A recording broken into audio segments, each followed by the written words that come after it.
Hai Sobat Mincel, kembali lagi di YouTube Nakama Creative Lab. Seperti yang sudah aku bilang sebelumnya, kalau sekarang Nakama Creative Lab itu sudah ada YouTube-nya. Jadi buat kamu yang pengen cari-cari konten, dan sebenarnya sudah ada sih ya Nakama Creative Lab di TikTok. Cuman mungkin beberapa ada yang ngerasa kalau di TikTok itu mungkin durasinya terbatas ya, terbatas di 3 menit.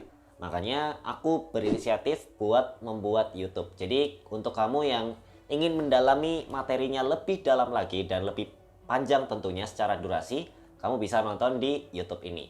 Dan kali ini kita membahas sesuatu yang mungkin banyak dibicarakan orang ya, yaitu KPI. Nah, berbicara KPI mungkin ya ada yang ngomong ini, ngomong itu. Cuman secara definisi sebenarnya KPI itu apa sih? KPI secara definisi mungkin dari singkatan dulu kali ya. Sesuai singkatannya KPI, Key Performance Indicator, di mana ini jadi acuan seberapa jauh atau seberapa baik atau mungkin seberapa buruk performa kita, atau mungkin bukan kita, melainkan mungkin tim kita. Karena ini penting banget buat kamu brand owner, business owner, atau mungkin kamu pemimpin dari sebuah tim. Ketika kamu tidak mempunyai KPI di sebuah atau masing-masing tim kamu, tentu ya mereka kerja ya asal kerja saja, tidak ada sesuatu yang bisa diukur. Bagaimana mau bisa bertambah baik kalau misalkan nggak ada sesuatu yang bisa diukur? Ibarat kalau kita mungkin pergi dari Surabaya ke Jakarta gitu ya, tapi nggak tahu nih kita sedang ada di kilometer berapa. Jangan-jangan bukannya malah mendekat tapi malah menjauh. Bukannya malah mendekat ke Jakarta tapi malah menjauh. Nah, itulah fungsinya KPI. Kita men-track seperti apa sih performanya dia. Tapi sebelum aku jelasin lebih lanjut, seperti biasa, aku bertanya gitu, kenapa sih harus punya KPI?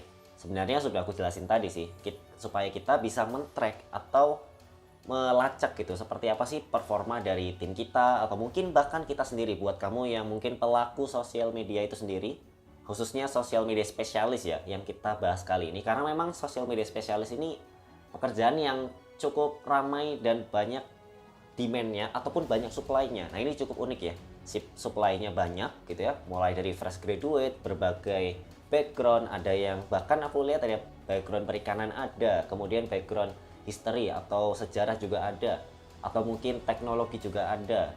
Marketing apalagi, dan juga termasuk komunikasi itu lebih banyak lagi ya yang berkecimpung di sosial media spesialis.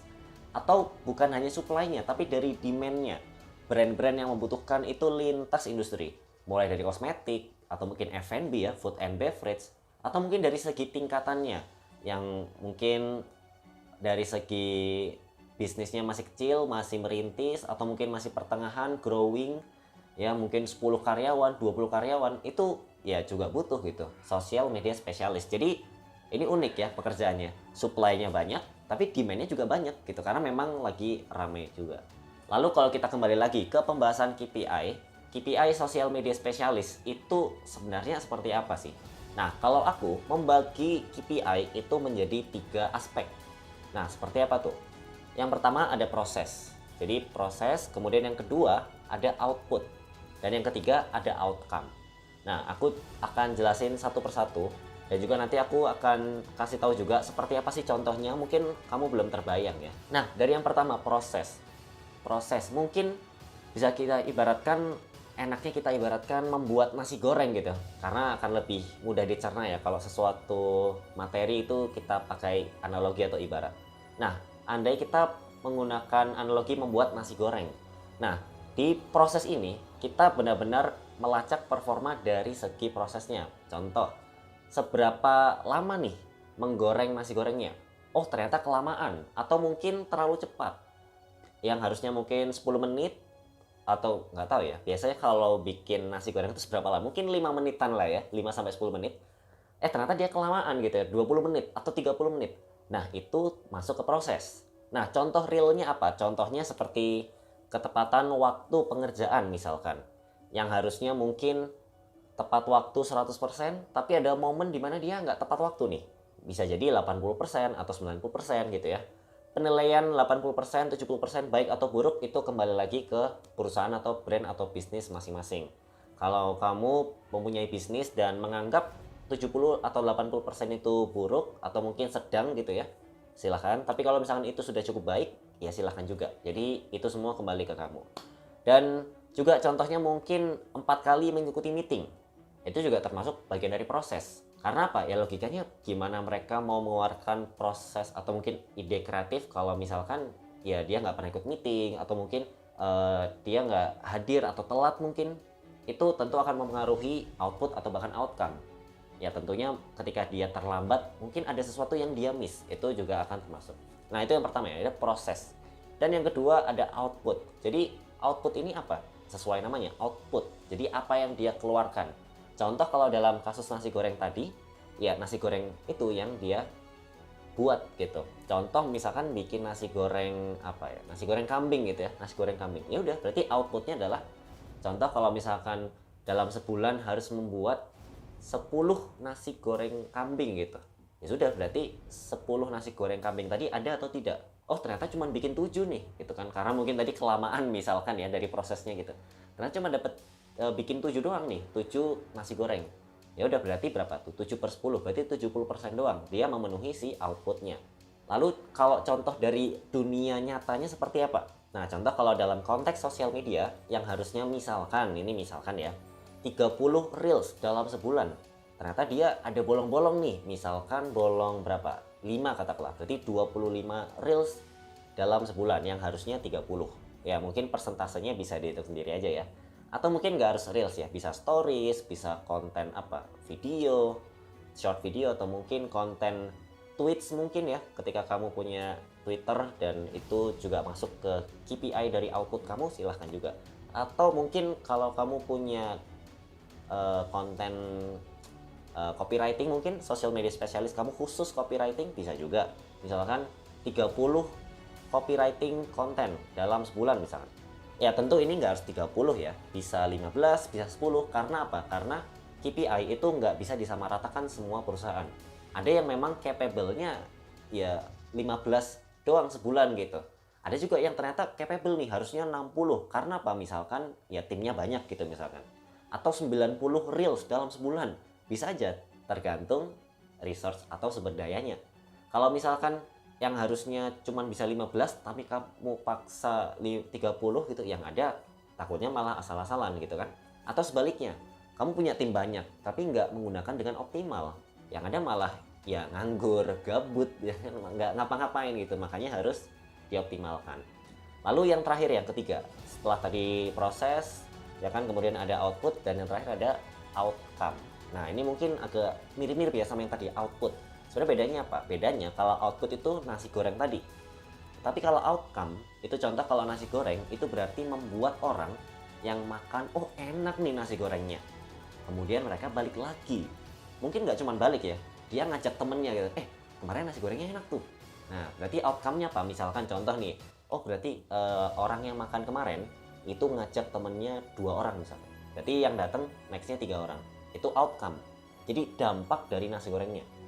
Jadi ya mau nggak mau outcome itu juga berfokus pada performance gitu. Jadi nggak sekedar bikin gitu kan, atau nggak sekedar bikin nasi goreng gitu, goreng nggak tahu, bodo amat kayak keasinan lah apa gitu, kepedesan, bikin sakit perut mungkin atau apa, yang penting bikin, nggak kayak gitu ya. Benar-benar diperhatikan gitu kan, rasanya, cita rasanya, mungkin tingkat kepedasannya, tingkat keasinan gitu kan, atau mungkin toppingnya gitu. Karena mungkin tadi nasi goreng kambing misalkan ya, dagingnya cari yang lembut gitu kan, bagaimana caranya. Nah sehingga orang balik lagi, itulah outcome. Lalu kalau di dunia nyatanya dalam konteks sosial media itu apa contohnya? Contohnya adalah misalkan 25% peningkatan engagement rate. Contoh, atau mungkin gini, 100% atau 200% peningkatan impression dalam sebulan misalkan di akun TikTok gitu. Atau mungkin TikTok misalkan lebih ke watch time ya kalau TikTok ya. Misalkan kalau watch time sekian persen gitu. Atau mungkin bertambah berapa, misalkan 7 jam penayangan watch time gitu di video TikToknya rata-rata misalkan. Atau mungkin kalau nggak salah tingkat apa ya, retention ya, orang nonton sampai habis misalkan dari yang dulunya 30% meningkat jadi 50%. Yaitu contoh dari outcome. Dampaknya apa gitu. Kalau nasi goreng tadi, dampak kamu bikin nasi goreng apa? Oh, orang balik lagi gitu kan. Ternyata kalau bikin nasi goreng orang malah kapok gitu ya, ini kok dagingnya alot gitu kan, kok ini terlalu asin sehingga mereka nggak mau gitu kan, atau malah nggak ada rasanya gitu kan. Nah itu ya outcome-nya malah jadi jelek kan, orang malah kapok. Begitu juga dengan sosial media. Kalau tadi yang bikin reels gitu, ya pokoknya asal aja bikin short video atau bikin desain gitu, atau bikin copywriting, ya outcome-nya ya biasanya juga asal-asalan gitu. Makanya perlu dikonsepkan dengan baik. Ya, jadi mungkin itu aja. Aku coba summary lagi ya. Tadi ada proses, kemudian ada output, dan juga outcome. Kalau proses itu tadi yang ada di dalamnya ya, pembuatan nasi gorengnya, ya berapa lama masaknya gitu, jangan sampai terlalu lama. Terus si output itu memberikan nasi gorengnya gitu ya. Dan outcome itu gimana caranya orang mau datang lagi atau bahkan ngajak temennya, ngajak keluarganya gitu ya, supaya makan nasi goreng juga gitu. Jadi efek dari nasi goreng tadi ya. Jadi proses, output, outcome. Jadi sebenarnya nggak usah dibikin rumit KPI, bikin gini. Dan juga notes yang paling penting ya, bikin KPI itu harus realistis. Jangan terlalu tinggi ataupun jangan terlalu rendah. Kalau terlalu rendah ya mereka bakal santai-santai. Tapi kalau terlalu tinggi, ya siapa sih yang betah atau mungkin nggak stres dengan sesuatu yang mustahil gitu kan. Ya bikin bottomnya berapa, topnya berapa, cari tengah-tengahnya gitu. Atau mungkin agak ke atas dikit misalkan. Jadi intinya membuat KPI itu juga menurut aku harus didiskusikan juga dengan yang bersangkutan. Sehingga contoh nih, kira-kira bisa nggak dengan KPI seperti ini gitu kan. Wah nggak bisa mas gitu, nggak bisa pak karena saya ada kendala ini. Oke, saya sediakan fasilitasnya. Bisa? Kurang yakin sih 90%. Oke, saya kasih fasilitas lagi. Bisa yakin 100%? Oke, bisa. Good. Komitmen ya. Nah, seperti itu. Jadi harus ada keterlibatan, jangan satu pihak gitu ya. Seperti itu. Semoga kamu bisa nangkap seputar KPI sosial media ini. Sampai jumpa di video Nakama Creative Lab berikutnya.